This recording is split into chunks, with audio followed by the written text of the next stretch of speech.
Hello and welcome to Fireside Fairytales. If you've never been here before, my name is Rory and you are watching Varietal Literature's YouTube channel, a cozy little corner of the internet for narrative.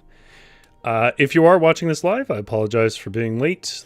One of those consequences of not being here over for a couple of weeks is that software all decides to update at once and things go missing and stuff like that.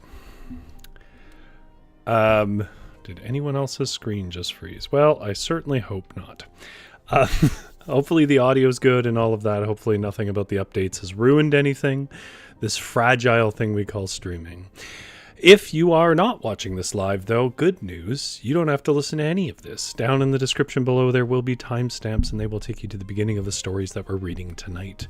And the stories that we are reading tonight all come to us from the same book, which is Asbjornsen and Moe's, and you can guess it because I've been away for a while. I do not have it next to me. I got better at this, and then I forgot again. Asbjornsen and Moe's complete collection, as translated by Simon Roy Hughes, which we have been working our way through on and off for the last year and a bit. I will, if you're not watching it live as well, there will be a pinned comment below where you can find the book. I'm going to update where you can buy it. Traditionally, just for ease and familiarity, I was linking to the Amazon page where you can purchase the digital books and physical books from Amazon if you wanted. And you can still get those books from Amazon, but if you're getting the digital books, I've also linked down below the Ko-Fi or Coffee link for Simon Roy Hughes, which will send you PDF, I think, but without all the DRM that they put on Amazon books. Because if you don't know this, if you buy a book digitally pretty much anywhere nowadays, they will lock it to whatever little digital book service they want to lock it to, and then you can't read it on your own thing, and I don't want to encourage any of that. So I will have a new link down there where you can get his stuff DRM free. Okay. Uncle Kitty says, OMG, now there's a title. Not sure. Is it just trouble with your phone there? As far as what are we doing here? Well, we're reading old folklore and fairy tales. And we are specifically, obviously, reading Norwegian folklore and fairy tales tonight. Collected by Asbjornsen and Moe. And if you are completely brand new to this, just as a reminder, Asbjornsen and Moe were two folkloric collectors who collected in Norwegian language stories in Norway, because they were Norwegian. And in that, they were very much the sort of Grimm brothers of that genre, that region. They had a lot of works and collections and things they didn't publish and so on, but they did eventually publish a pretty seminal collection. And over the years, it took a long time to get any kind of translations out of it. And those translations weren't great, to be completely honest. They weren't great. Simon Roy Hughes put an enormous amount of effort into it in the last few years, and you can get those translations, and I promise you they are the best ones I've found. They are 3 big fat books if you get the annotated edition, which you should, because there's so much interesting information in them. I should say I'm not sponsored. It's a small little community to be into folklore. We try to support each other. All right. So, with all of that out of the way, what are we reading tonight? We are just reading 3 more stories that I have not read before from the book. Sometimes I try to have a theme, but in my efforts to eventually read all 3 of these books, which are quite thick and full of stories, some of which I've already read, but not all of it. A good deal of it I haven't already read. Sometimes I will just be reading some tales from it. So what do we have tonight? We have a couple of we have stories about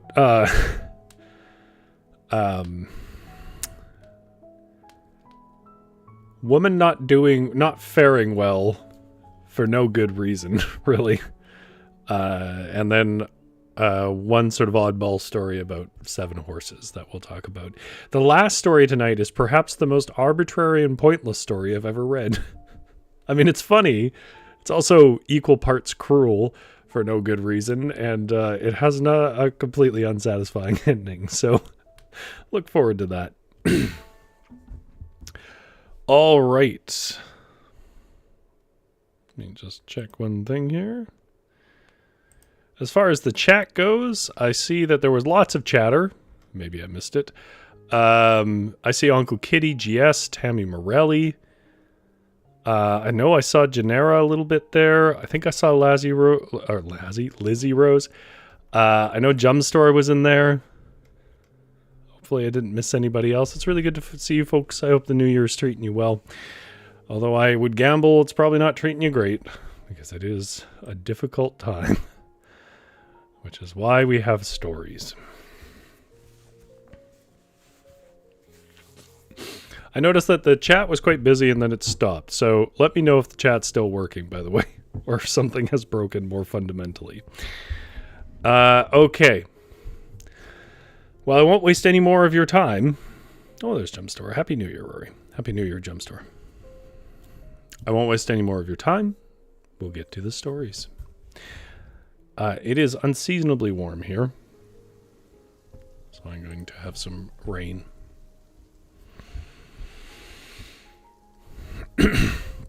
Our first tale of the night comes to us from the Asbjornsen and Moe collection, translated by Simon Roy Hughes, which you can buy for yourself either physically from Amazon.com or digitally with no DRM from Ko-fi.com.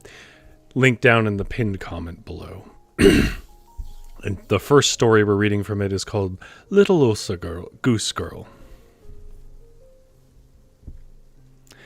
There was once upon a time a king who had so many geese that he had to have a girl just to herd them. Her name was Åsa, and they called her Åsa Goosegirl. Now there was a king's son from England who would go out a-courting. Åsa set herself in his way. I will note, I couldn't get clear confirmation on this, but I don't think this means England. I think this is a place in Norway. I found an England copper mine, so I assume that refers to a region or a city or a town. But I could be wrong. I'm not a historian. "Do you sit here, my little Åsa?" said the king's son. "Yes. Here I sit, putting patch upon patch, scrap upon scrap. I await the king's son from England today," said little Åsa. "You cannot expect to have him," said the prince.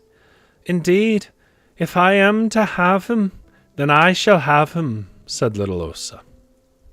Now painters were sent to all countries and kingdoms to paint portraits of the most beautiful princesses. These the prince would have to choose between. He liked one of them so much that he traveled after her and wanted to marry her.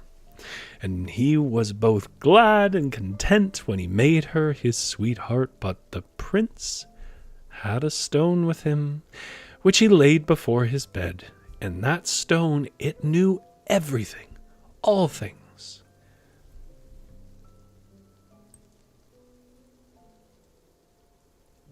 There we go. And when the princess came, Åsa Goosegirl said to her that if she'd ever had a sweetheart before, or if she knew of something she did not want the prince to know, then she should not climb over the stone but he had before his bed. "For it will tell him everything about you," she said. And when the princess heard this, she was sorrowful, don't you know. But then she decided to ask Åsa to go to the bed with the prince in her stead that evening. And after he'd fallen asleep, they'd swap places again so that he had the right one with him. Come the light of morning, this they did. And when Åsa Goosegirl came and trod upon the stone, the prince asked, "Who is it climbs into my bed?" "A maiden pure and true," said the stone, and so they lay down to sleep together. And as the night drew on, the princess came and lay down in Osa's stead. In the morning, when they should arise, the prince asked the stone, "Who is it who climbs out of my bed?" "One who has had, 3 sweethearts," said the stone. Well, when the prince heard this, he would not have her. You may be sure of that, so he sent her home again and took another sweetheart instead. When he should visit her, Goosegirl sat herself in his way before him again. Basically along the road, she's interrupting his journey, is my understanding here. "Do you sit here, little Goosegirl?" said the prince. "Yes, here I sit, putting patch upon patch, scrap upon scrap, for I await the king's son from England today," said Osa. "Oh, you cannot expect to have him," said the prince. "Indeed, if I am to have him, then I shall have him," said Osa. Things went the same way with this princess as with the first. When she got up in the morning, the stone said that she'd had 6 sweethearts, and thus the prince did not want her either, and chased her away. But still, once more, he thought he would try to find someone who was pure and true. He searched, therefore, far and wide again, in many countries too, until he found one he might like. But when he should go to her, then Goosegirl sat herself in his way again. "Do you sit here, little Goosegirl?" said the prince. "Yes, I sit here. Here I sit, putting patch upon patch, scrap upon scrap, for I await the king's son from England today," said Osa. "You cannot expect to have him," said the prince. "Oh, indeed. If I am to have him, then I shall have him," said Osa. And when the princess came, Goosegirl told her what she had told the other two, that if she'd had another sweetheart, or there was something else that she didn't want the prince to know, then she mustn't tread on the stone that the prince had before his bed. "For it tells him everything," she said. The princess grew uncomfortable when she heard this, for she was just as bad as the other two, and so she asked Osa if she would go in her stead and go to bed with the prince in the evening. I read the stories, I don't agree with them. I don't think this is a bad thing to do. When he had fallen asleep, they would swap places so that he had the right one with him, come the light of morning. This they did, and when little Osa came and tread upon the stone, the prince asked, "Who is it who climbs into my bed?" "A maiden pure and true," said the stone, and they lay down to sleep. In the night, the princess placed a ring on Osa's finger, and it was so tight that she could not get it off again. The prince understood that things had not gone well, and wanted a mark by which he might recognize she who was the right one. And when the prince had fallen asleep, the princess came and chased Osa down to the goose track again and lay herself down in her stead. In the morning, when they should arise, the prince asked, "Who is it who climbs out of my bed?" "One who has had, 9 sweethearts," said the stone. And when the prince heard this, he grew so angry that he chased her away that very hour. As with all princesses, our princes, an absolute red flag factory.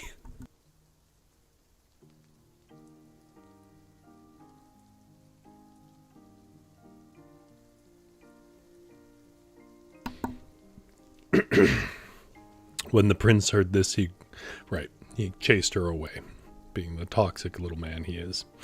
Then he asked the stone how these things could happen with these princesses who had stood upon the stone, for he could not understand it, he said. The stone then told him of how it came to pass that they had fooled him by sending Osa Goosegirl in their stead. And the prince wanted to know more about this, so he went down to her, where she sat tending the geese, for he wanted to see if she also had the ring. If she has it, then it would be best to take her as my queen, he thought. When he came down, he saw immediately that she had bound a rag around one of her fingers, and he asked why she'd done so. "Oh, I've cut myself quite badly," said little Osa Goosegirl. He wanted to see her finger, but Osa would not take off the rag. So the prince took hold of her finger, but Osa tried to pull it away again, and when the rag came off, he recognized the ring. So he took her to the king's farm, gave her such finery and costly clothes, and then they held a wedding, and in this manner little Osa Goosegirl won the king's son of England, for of course she was to have him. Lizzie Rose says, question, are they only sleeping? So this is a good question, actually. There's a couple of things I can say. I mean, the most honest answer is I don't know. There's every reason to believe this is accurate, as it is not. But something I will say that is covered, I'm going to make a recommendation for a different work that Simon Roy Hughes did. But in a second here. But I said this at a Christmas party I had, actually, American Thanksgiving for a friend of mine, but I read some stories aloud that I wouldn't normally have read on stream, as you'll find out why in a moment at the dinner. Anyways, I mentioned there that, as we know in this stream, a lot of these tales were not exchanged to children falling asleep traditionally. One of the main places it happened was things like the spinning room, that you see in Germany, but other places as well, where in the winter, women would come in to huddle around one fire in one house, cheaper to keep one place warm, would spin, and then, men and other people would show up with food and drink and have these sort of just parties where people would tell each other stories. And it was the kind of stories that you would expect a bunch of drunk people to be telling. So to that end, when Asbjornsen and Moe and Grimm brothers and stuff, they go start collecting stories from the countryside, they're getting the stories that we see here, but they're also getting really bawdy, highly erotic, very rude tales. And they were sort of, how do I put this? They were of a prudish time. I think there's this tendency to look at prudishness as the further back in history you get, the more prudish it is. But it really was kind of a fad for particular regions. And, for a sort of upper class, I don't know if Asbjornsen and Moe were strictly upper class, but they certainly weren't lower class, working class people, because they were educated in a time when that would have cost a fortune. They come from particular circles of a particular era of 19th century, and so they're real blushing brides about this kind of trashy content. But they're also true. They're true to their craft. They don't want to ignore that these stories existed, right? They want to collect all the stories. So what they did was they collected all these stories, and a bunch of them they censored, and a bunch of them they just never released. And that's probably how it would have stayed. And I'm stepping on the forward to a book I'm going to recommend now, so I'm not going to go any further with it. But one of Simon Roy Hughes' early efforts to translate is called Erotic Norwegian Folklore or something like that. It's on his Ko-Fi page. You can also get it on Amazon if you want. It's a smaller collection of these tales that were highly sexual. Not in any sweaty purple prose way. In American Pie ways. If you know that movie. Body 90s comedy stuff. And some of it is quite a bit more shocking than that. And so to answer the question in a very long-winded way, so I apologize that this is why I write. You can edit.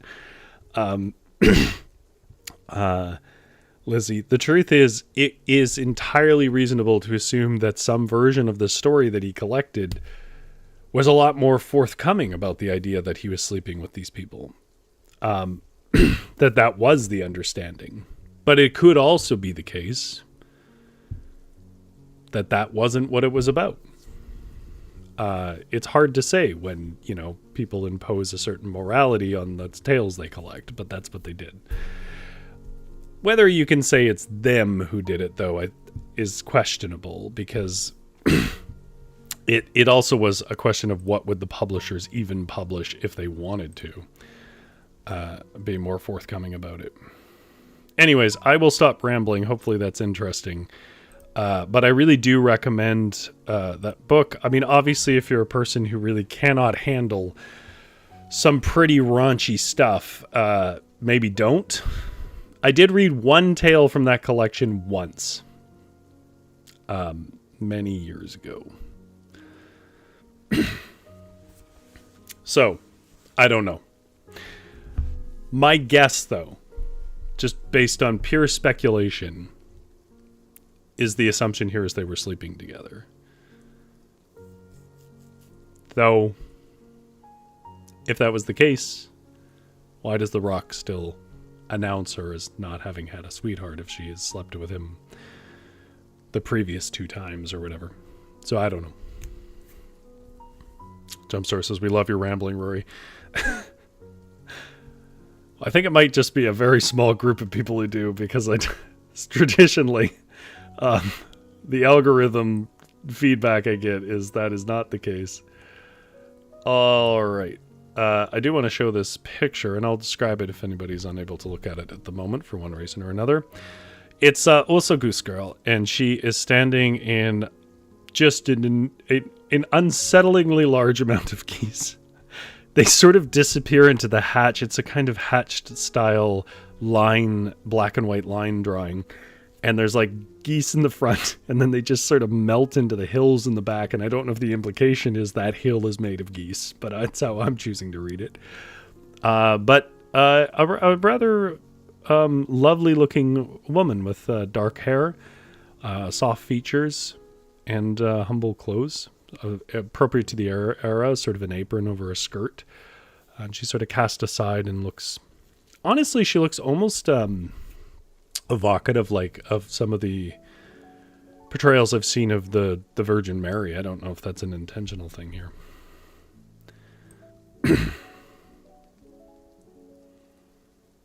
Oh, it really lags when I adjust this.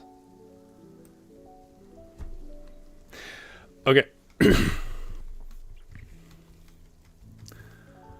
The next one, we have read The Boy and the Devil. That's why I'm not reading it. But if you don't remember, he tricks the devil into a nut, and then he asks a blacksmith to hammer it. And the blacksmith hammers it harder and harder until he hammers it so hard that he blows up his smithery.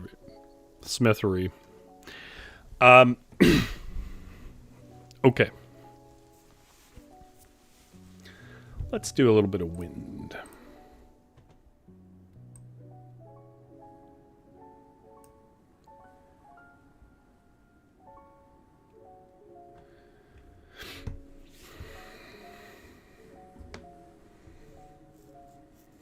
Jumpstore says, my opinion, if people don't want to hear the stories without commentary, then they should just look for the audiobook.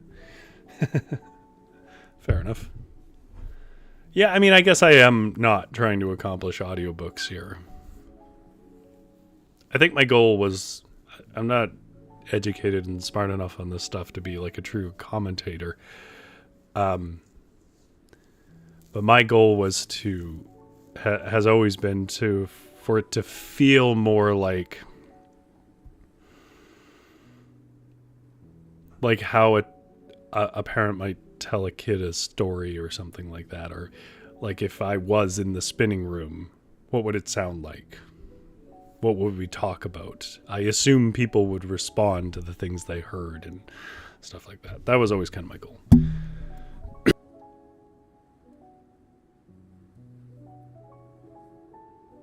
which is to say the lack of professionalism is somewhat intentional and not merely a crutch.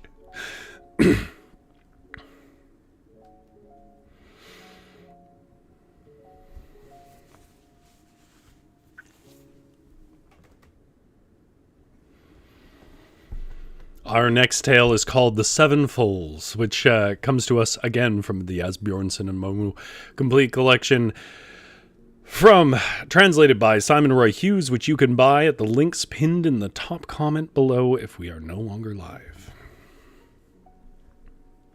There was, once upon a time, a poor couple who lived in a wretched cabin far away in the forest, and they had no more than that. They lived from the hand to mouth, and with want and hardship too. They had 3 sons, and the youngest of them was Askeladden, for he did nothing but lie about raking the ashes. I'll pause here because you never know if this is a person's first stream. But Askeladden and Cinderella are effectively the flipped gender version of each other, in that both of them are a reference to being sort of the Ash kid. In the case of Askeladden, Ash boy. In the case of Cinderella, Cinder girl. And in both cases, it's a description of a kind of either low station, the person who pokes and keeps the fire going, just a kid who's paid like a couple of copper to do that, or sort of the equivalent of a kid who seems like they might be a bit of a loser who just sits around watching TV all day. That last interpretation is a bit of a stretch, but like just to give you a very quick understanding of what the name Askeladden is meant to evoke. It is something that is put in place of what the actual names were by the translators, Asbjornsen and Mo. Askeladden was like a character name, which is true for Cinderella as well.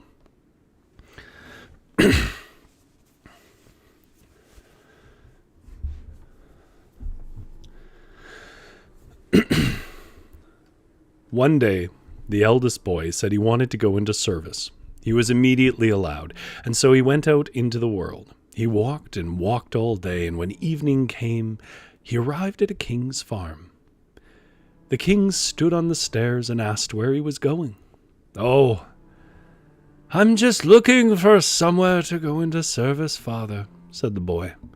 "Do you want to serve me and herd my 7 foals?" asked the king.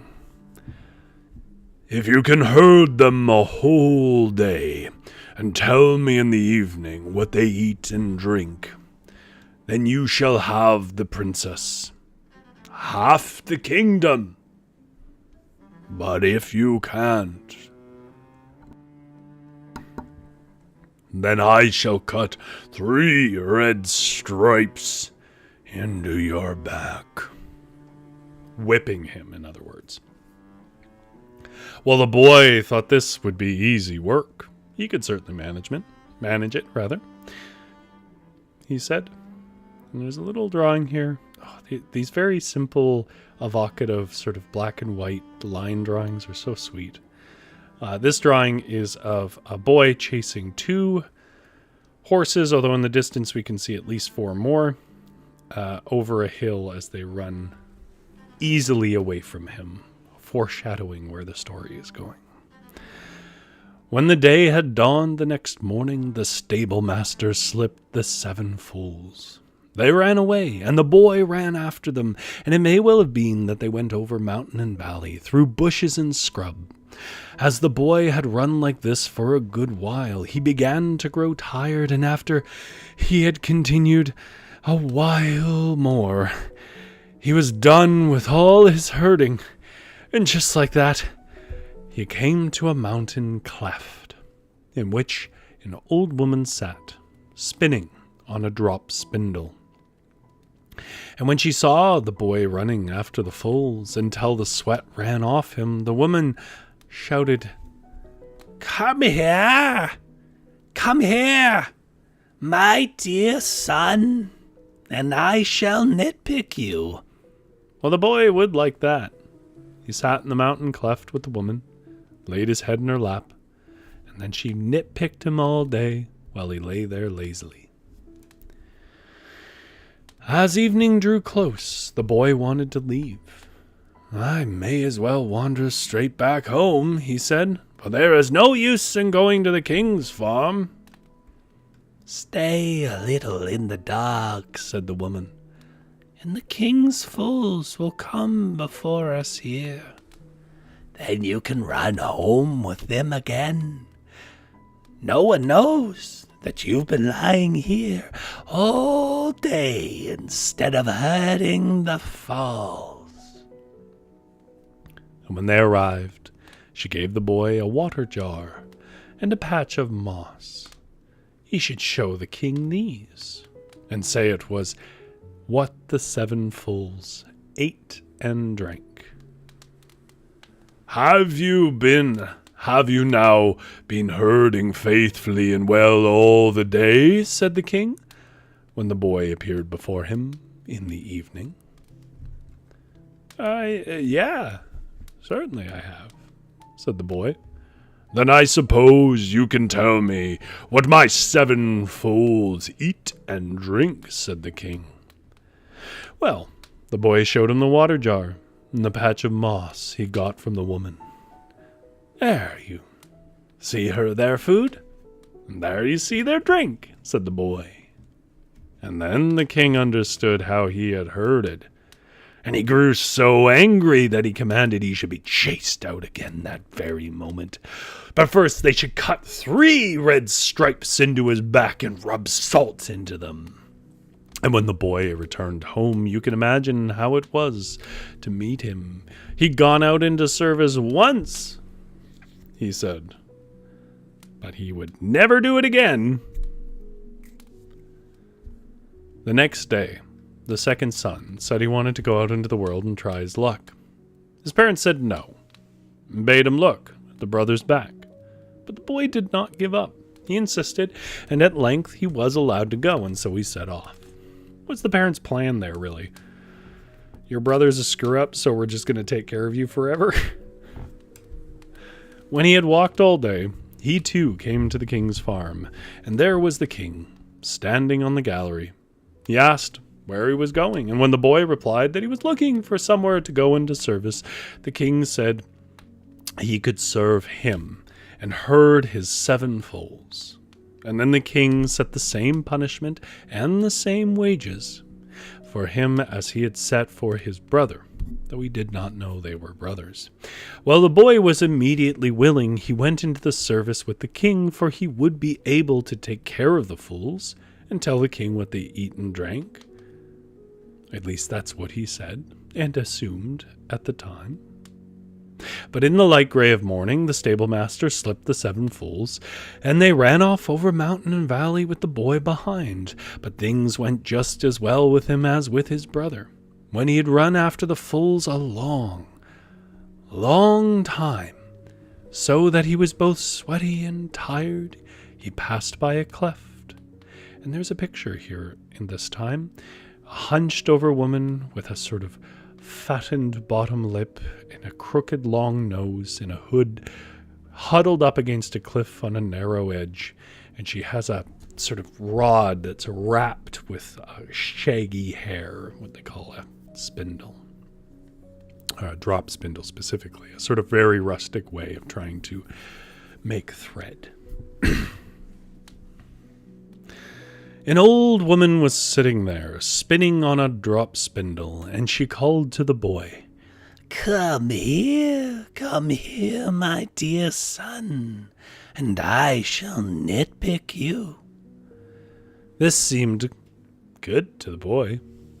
He let the fools run on their way, sat down in the cleft with the woman. Then he sat, then he lay, then he lazed around the whole day. And when his foals returned in the evening, he also got a patch of moss, and he also got a water jar from the woman, which he was to show the king. But when the king asked the boy Can you tell me what the 7 fools eat and drink? The boy held out the patch of moss and the water jar and said, well, here you see their food, and here you see their drink. The king again grew angry and bade them cut 3 red stripes in his back. And of course, he rubbed salt in them, and then he chased him home at once. When the boy came home again, he too told how things had gone for him. And he said that he had gone out into service once, but he never would again. On the 3rd day, Askeladden wanted to go on his way. He wanted to try to herd the 7 foals too, he said. The others laughed and made fun of him. As things went the way they did with us, then we're sure you will manage it. That's likely. You've never done anything but lie, digging in the ashes, they said. Lie here doesn't mean like tell lies. They mean just being lazy. Lie about. Because again, he's the ash boy. Well, I want to go on my way anyway, said Askeladden. Now that I've got it into my head. And no matter how the others laughed, and no matter how his parents begged, it did no good. Askeladden went on his way. And when he had walked all day, he too came to the king's farm at twilight. There was the king standing on the gallery, and he asked where he was going. I'm looking for somewhere to go into service, said Askeladden. Where are you from, then?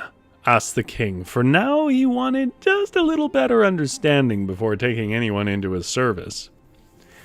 Seems weird that you would make it all the way to king. I realize that king here is a slightly different understanding of king than normal, but you'd make it all the way to being a king and not think to do any resume, any interview to the people you're trusting your very expensive horses to. Lizzie Rose says, why is the king trying to trick people? Offering half his kingdom is kind of extreme. There is a reason. Go ahead and see if you can guess it.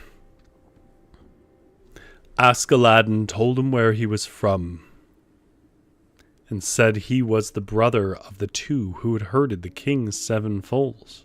Well, maybe he shouldn't have said that, because he asked if he mightn't try to herd them the following day, and the king grew so angry if they even came but to my mind and said, indeed, if you are the brother of those 2, then you are not good for much either.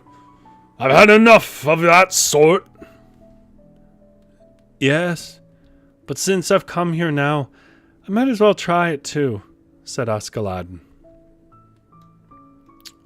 Oh well. If you really want your back flayed, then it's all the same to me, said the king. I'd rather have the king's daughter, said Askeladden. I promise you folks, it's not a plot hole. I'll be amazed if you can guess why, though. In the morning twilight, the stable master slipped the 7 foals again, and they went over mountains and valleys, through bushes and scrub, and Askeladden went after them. And after he had run like this for a good while, he too came to the cleft, and there sat the old woman still, spinning on her drop spindle, and she called to Askeladden, come here, my dear son, and I shall nitpick you, she said. Kiss my backside, said Askeladden as he jumped and ran, holding on to a foal's tail. And when he came past the cleft, the youngest foal said, sit upon my back, for we have a long way to go. And he did so.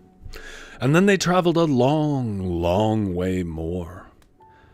"Do you see anything now?" said the fool. "No," said Aladdin. And then they traveled a good distance still. "Do you see anything now?" asked the fool. "Oh, no," said the boy. And when they'd traveled a long, long distance, the fool asked again, "Do you see anything now?"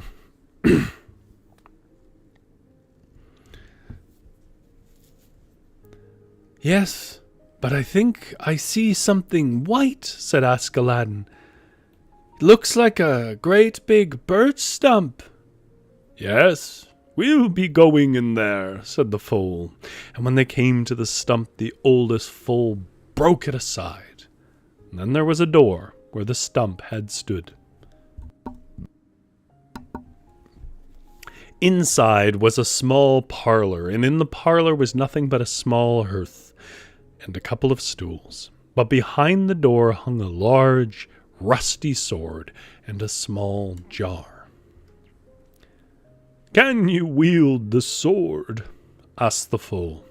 Aladdin tried, but he couldn't. So he had to take a sip from the jar, first once, then once again, then once more still, and then he could wield it as if it were nothing. A common trope, to drink a fluid that makes you strong enough to lift a troll's sword. Spoiler alert.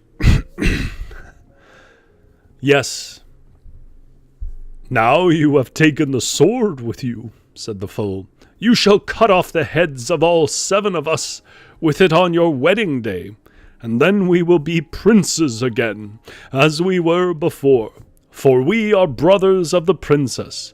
You will have, when you can tell the king what we eat and drink.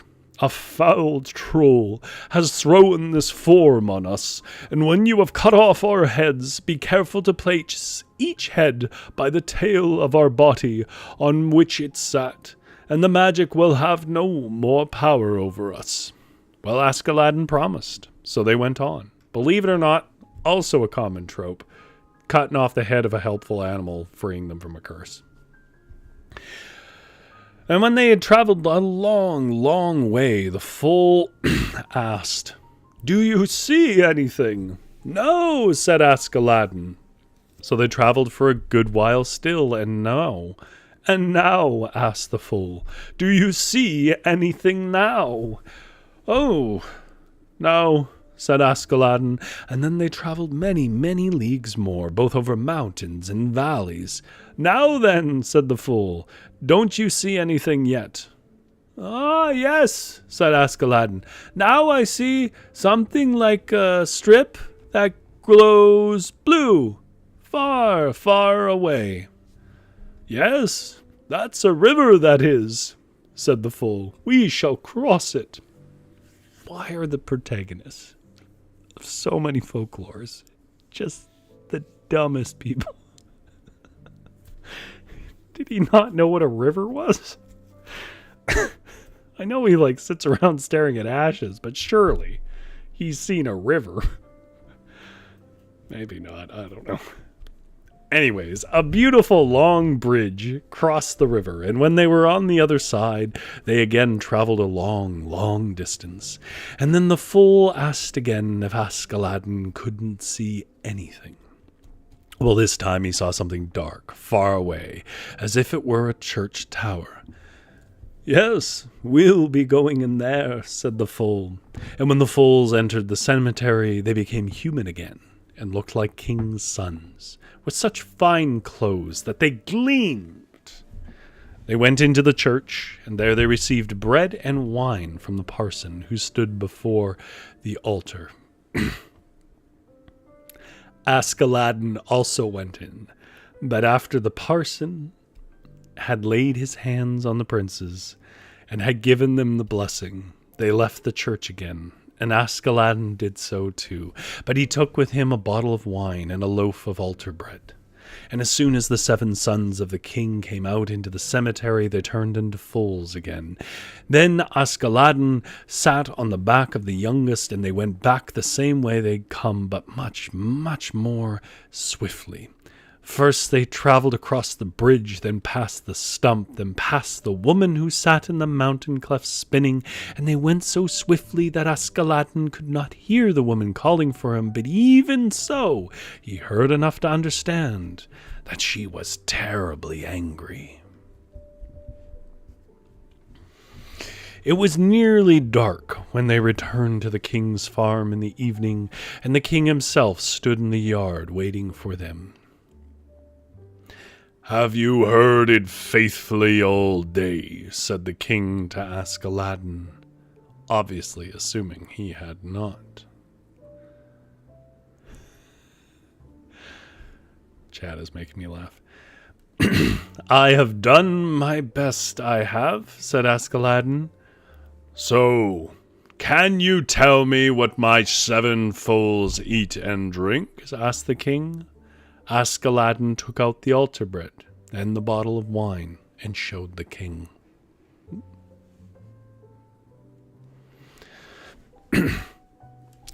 "Here you can see their food, and here you see their drink," he said. "Yes, yes, you have herded faithfully and well," said the king, "and you shall have the princess and half the kingdom." Then preparations were made for a wedding, and it should be so stately and fine that it would be both heard of and asked of, said the king. But as they were sitting at the wedding table, the groom, Askeladden, got up and went into the stable, for he had forgotten something there, and he had to fetch it, he said.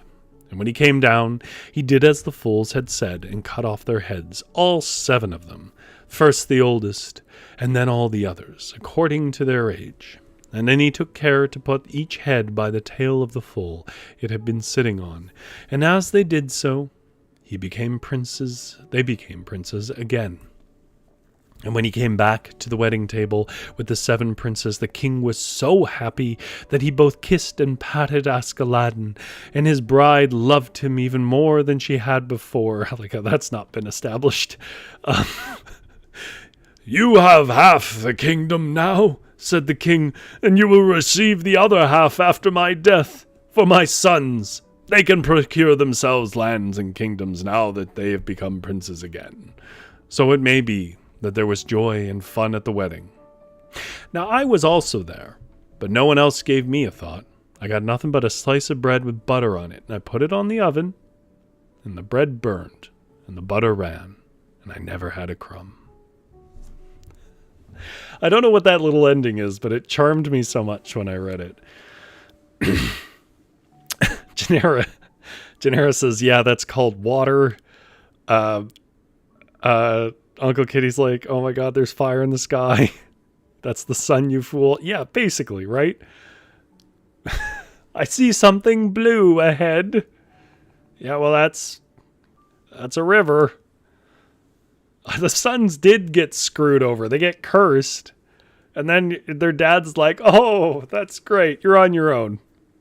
Like, obviously you could give them something.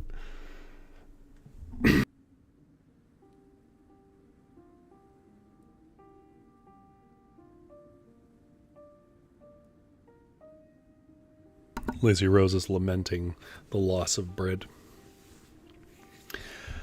Well, it took more time than I expected, but I do have one more story I want to read because it's... Well, I advertised it in the beginning there, but also... What a ridiculous story this is.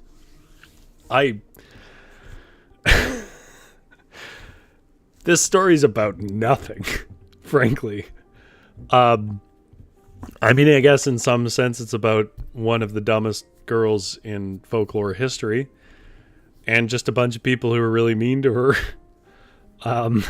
But I would say there's more to it than that, and also just a great deal less.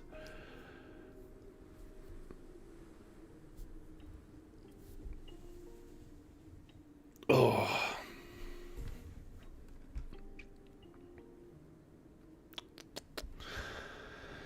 All right.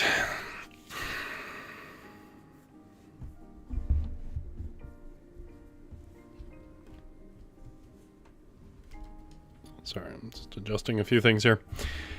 Our final tale of the night also comes to us from Asbjornsen and Moe's complete collection, as translated by Simon Rory Hughes, which of course you can buy at the pinned comment below, the links.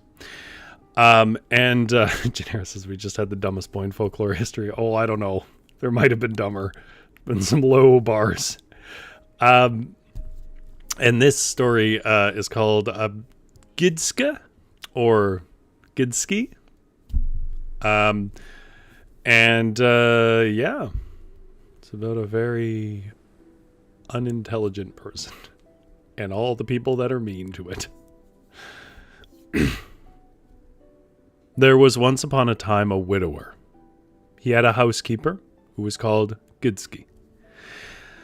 And she wanted him and hung over him all the time, absolutely convinced he should marry her.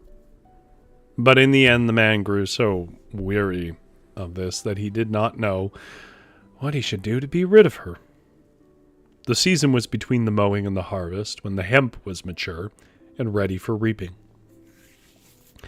Gidske went around now, thinking that she was so beautiful and accomplished and clever, and so she pulled up hemp until she was lightheaded from the strong fragrance. Which makes me very... It's the fragrance, folks. And fell over and lay sleeping in the hemp field. And as she slept, the man came with some shears and cut her skirt off, and then smeared her first with grease, then with chimney soot, so she ended up looking worse than the devil. When Gidske woke up, she saw how horrible she was. She didn't recognize herself. "Can this really be me?" said Gidske. "No, it can't be me, for I have never looked so horrible. It must be the devil himself." I feel I need to pause here, because it's very important to the rest of the story that you understand. She woke up, didn't recognize herself, and has now assumed she's the devil. Just because she's dirty. But now she wanted to know how this had happened. And so she went over and opened her farmer's door and asked, "Is your Gidske home today, father?" Yes. Cross me. I cannot be his. Gitske's home," said the man. He wanted to be rid of her. "Well, then, I cannot be his Gidske," she thought, stumbling off, and he was glad that he was rid of her. When she had walked a distance, she came to a great forest, where she met two thieves. "Well, I shall fall in with them," thought Gidske, "since I am the devil, and then perhaps it is fitting for me to be among thieves." But the thieves didn't think so, and when they saw Gidske, they fled as quickly as they could, for they thought the evil one himself was after them. But that didn't help them much, and I wouldn't think, for Gidske had long legs and was swift of foot, and she was after them before they knew it. "If you're going out a-stealing, then I want to come along to help," said Gidske, "for I know my way about in the village." When the thieves heard this, they thought her a good company, and were no longer afraid. They wanted to steal a sheep, they said, but didn't know where to find one. "Oh, well, that's no problem," said Gidske. "I served for a farmer across the forest here for such a long time that I could just as well find a sheepfold in the pitch darkness." Well, the thieves thought this was grand, and then they got there. Gidske should go into the sheepfold and chase one out, and they would receive it. Well, the sheepfold stood tight by the cabin wall where the man lay asleep, and Gidske therefore went quietly and carefully into the house. But when she'd come well in, she cried out to the thieves, "Do you want a ram?" or a ewe? There are enough here to take of. Hush, shh, hush. Just take one that is good and fat, said the thieves. Yes, but do you want a ram or a ewe? Do you want a ram or a ewe? For here are enough to take of, cried Gidske. Hush, hush, said the thieves. Just take the one that is good and fat. Doesn't matter whether it's a ram or a ewe. Yes, but do you want a ram or a ewe? Do you want a ram or a ewe? Here are enough to take of, insisted Gidske. Will you shut up? Just take one that is good and fat, no matter whether it's a ram or a ewe, said the thieves. This is like a D&D game is what this is. Meanwhile, the man in the cabin awoke from the shouting, unsurprisingly, and came out in nothing more than his shirt sleeves to see what was going on. Who just wears their shirt sleeves to bed? The thieves took to their heels and Gidske went after them, knocking the man over. Wait, fellas! Wait, fellas! She cried. The man, who had seen nothing but the black beast, grew so afraid that he hardly dared to get up again, for he thought it was the devil himself, who had been in his sheepfold. He knew no more than one thing to do. He went and woke all his folk in the house, and sat to recite and pray, for he had heard that they could recite away the devil. Well, then, on the second night, the thieves went out to steal a fat goose, and Gidske had to show them the way when they came out to the goose coop. Gidske was to go in, send one out, for she knew her way around, and the thieves should receive it. Hey! Do you want the goose or the gander? Here are enough to take of, cried Gidske when she got into the goose coop. Hush, hush. Just take one that's good and heavy, said the thieves. Yes, but do you want the goose and the gander? Do you want the goose or the gander? Enough here to take of, cried Gidske. Hush, hush.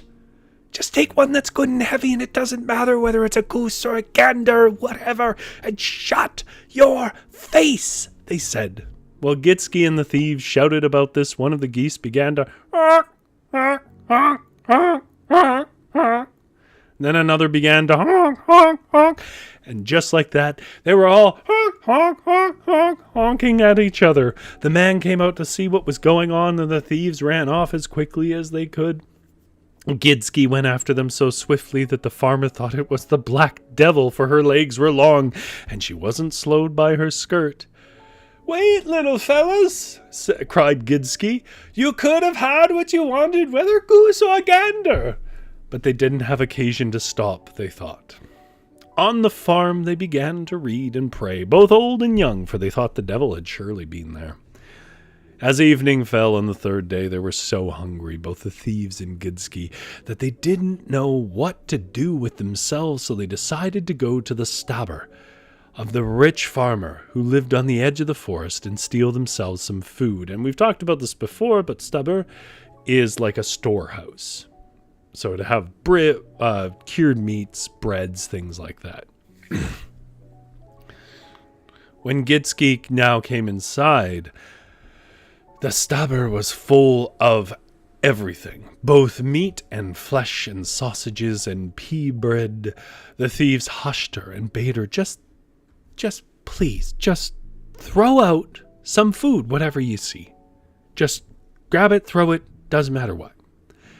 And remember how things, please, God, remember how things had gone on the 2 previous evenings, Gidske. Why didn't we not eat? But Gidske insisted. She did. Do you want meat or flesh or sausages or pea bread? she cried so that it rang. "You can have what you want, for here's enough to take of." Here's enough to take of. Sorry, that was her. The man on the farm unsurprisingly woke from all this quarreling and came out to see just what was going on. And the thieves ran off as quickly as they could. Just like that, Gidske came running too, and was as black and as horrible as she was. Wait a little, fellas," she screamed. "You can have what you want, for here is enough to take of." When the man saw the ugly beast, he too thought that the devil was loose, for he'd already heard what had happened on the previous 2 evenings, and he began to both recite and pray, and they did so, everybody on all the farms in the whole village, for they knew they could recite away the devil. On Saturday, the thieves were to go out again, this time to steal a fat buck for their holiday fare. They couldn't eat it too, for they had starved for many days due to Gidske's incompetence. But this time they didn't want Gidske with them, for she brought and made trouble with her mouth, they said. While Gidske was waiting for them on Sunday morning, she grew terribly hungry. She hadn't had much in her belly for 3 whole days either, so she walked across a turnip patch and pulled up some turnips to eat. The man on the farm the turnip patch belonged to was very uneasy when he got up, and thought he'd better go out and look at his turnip patch on his Sunday morning. Well, he put on his trousers, went down to the mire that lay at the bottom of the bank the turnip patch was on, and when he arrived he saw something black snatching turnips up from the turnip patch. And it wasn't long before he too believed it was the devil. He made sure then to get home as quickly as he could, and said that the devil was in the turnip patch. And when they heard this, they were reasonably terrified on the farm, and they thought it was best to send for the parson to get him to bind the devil. "No, that's no good," said the woman, "to go to the parson today. It's Sunday morning, after all. He won't come now, for he's not up so early, and if he is, he'll be reading his sermon." "Oh, I'll promise him a juicy veal steak, I will, and I'm sure he'll come," said the man. He set off for the parsonage. But when he got there, the parson wasn't yet up. The maid asked the man to go into the parlor in the meantime, and went up to the parson and said that this farmer was downstairs, wanting to speak with him. Well, then the parson heard that it was such a good man who sat downstairs, he pulled on his trousers and came at once in his slippers and nightcap. The man told him of his errand, that the devil was loose in his turnip patch, and that if the parson would go with him to bind him, then he would send him a juicy veal steak. Well, the parson wasn't unwilling, and he called for his boy and bade him saddle his horse while he dressed. "No, father, that won't do," said the man, "for the devil doesn't stop long. You can't tell where you'll catch you up with him when he's been slipped loose. You'll have to come straight away."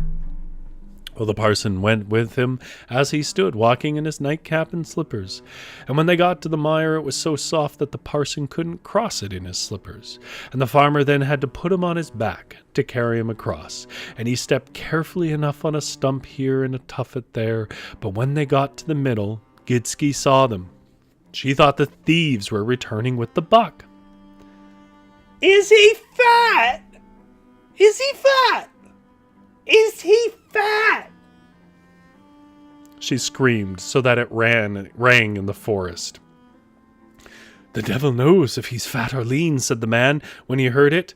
"If you want to know, then you may come and feel for yourself," he said, and he grew so afraid that he threw the parson into the midst of the mire and ran away. And if the parson hasn't come up, then sure enough, he lies there still. And unbelievably, that's the end of the story. I want to clarify, when you say, is he fat, in this context, in this time, what they're asking is like, is he good meat? Would he be good eating? So it felt like a threat, and the man chickened out, that's why. I'm glad people found this story funny, because that is what it is. It's a comedy and very little else. It's a story about absolute nothing else. There's no moral here other than maybe don't take Gidske on your heists. But if you're looking for a D&D NPC for your party, you could do worse than a Gidske. Just play her like a normal girl, and then when you get to the whatever heist or crime that you're committing with them, be like, was it gold or was it silver? GS says Rory has 444 followers. Cool number. I have no real association with the number 4. Do other folks? Daenerys is one of my favorites now. I do ultimately feel for her, but it is hard to have too much sympathy for someone who forgets who they are. Tammy says, well, thank you, Rory, for the interesting stories. Well, thank you for the company, Tammy. Hope everyone has a wonderful night and sweet dreams all till next week. All right. Well, you know, I had a late start, so I won't keep you folks long. Aw, thank you, Lizzie Rose. Lizzie Rose says so much better hearing Rory read this than just reading it to myself. I enjoy reading it to people as well.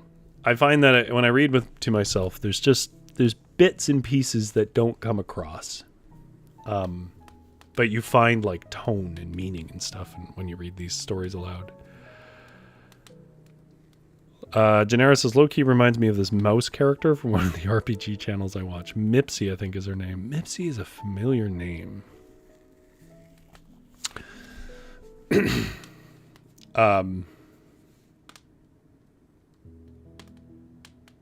Yeah, I hope you folks had a good holiday, by the way. I didn't really want to waste time at the introduction there, whatever that was for you. You know, I being the kind of obsessive cook I am, and being a celiac and having to make everything from scratch, I did a lot of cooking and seeing some people, but usually a lot of cooking. But in between that, I did what any normal person would do and started reading old rule systems for D&D. Because, you know, I'm cool. I'm a cool person. Reading Osric's 3rd edition for the tables that don't exist because none of my friends want to play it. So hopefully you did things at least as fun as that. Jumpstore says, thank you for the live stream, Rory. I really miss these nights with you all. Yeah, I missed you folks too. All right, well, I should be back next week. As always, things happen, but I doubt they will. And yeah, during the week, make sure you yell, is he fat? Janera says, I looked it up. Her name is Bitsy. Oh, I don't know that one. Oh, Kitty says the holiday wasn't as good as this story. I'm glad so many people like it. Maybe I'll keep it in my back pocket. From Legends of Avant. It's great for comedy. I struggle to watch long plays, and I don't know why, because I really like the game, and there's lots of stuff I like. Like, I really enjoy the stories that come out of them. You know, I like Vox Machina and Mighty Nines series on Amazon, and I like hearing about them. I had Arcan in one of my games and stuff, and Party killed him. But like, I just don't have the attention span for the 4-hour sessions. I just want to play it. Oh, Gemstore actually got to play some D&D over the holiday. That's awesome. Love to hear it. Avantris. Very cool. Okay. Well, it's good to see all you folks again. I hope you have a good week. And I will... well, you know what I say. I'll keep the fire going. You folks have a good sleep.